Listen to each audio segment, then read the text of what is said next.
Akatale k'e Nakasero mu kibuga Kampala wakati ke kamu ku obwo obwettanirwa ennyo. Weewaawo kakozesebwa buli kika kya muntu, kimanyiddwa nti n'abagagga balina ssente wano we baddukira. Kamanyiddwa olw'ebirime ebirungi era buli w'oyita kw'otuukiza amaaso, naye kitegeeza nti ebintu ebirala tebitundibwawo. Tutegeezeddwa abatwala akatale kano nti buli lunaku abantu abali mu mitwalo 2 batuukako wano.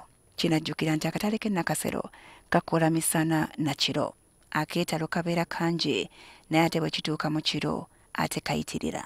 Akawungeezi k'Olwokuna ne Sande akayissanyu lwe kasinga okubeera mu katale kano. Akatale k'e Nakasero bw'oba oyagala kukolera mu bizinensi ojja wano olunaku Sande kikeesa Mande, ojja wano Olwokubiri olukeesa Olwokusatu n'Olwokuna olukeesa Friday. Atubulidde nti baliwo enkola ze bataddewo okulaba nti wakati mu keetalo kano abasuubuzi n'abaguzi baabwe bakolera mu kusomoozebwa kutono. Nga pulaani gye tulina bwe tusuubira nti egenda kubeera ku international level.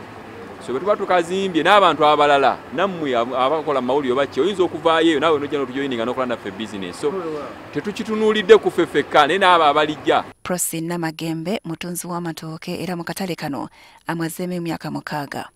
Annyonnyola emitendera mw'ayita okutuusa ebyamaguzi bye wano okuva mu lusuku gy'abijja. Anvu era natambudde nze mala okutikka ne nninya bbaasi baddeka nga neebasi. Kati bwe mmanya nti emmotoka etuuse mu kifo gundi nga nsimbula nga nzija. Beeyimbi nnyo. Beeyimbi kati ate n'engeri enkuba gyetandise okutonnya. Beeyi eri yalinnya eno baagala layisi.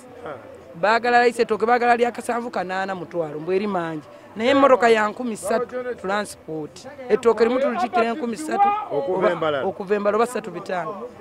Kanosanga nga lituuse nga mu 3 gumu kitundu. Naye oli ne wesanga otunze 8 kasanvu gaganya.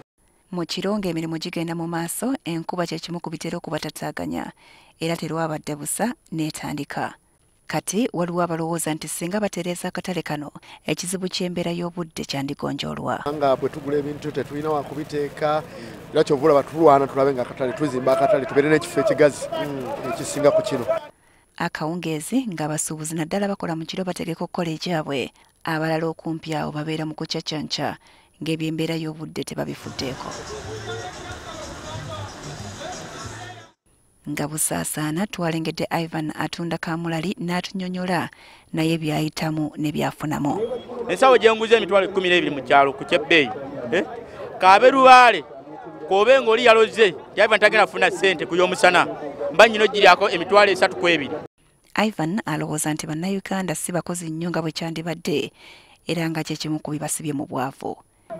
Ababbi bangi. Andulu nkwesiga n'ingamba kankwe ssente okole oba nenkukwata nenkuleeta ku mulimu. Amagezi go make gakuwa kunziba. Embeera ya wano eyongera okukkaatiriza obumalirivu abamu bwe booleka mu kaweefube okulwanyisa olumbe lw'obwavu.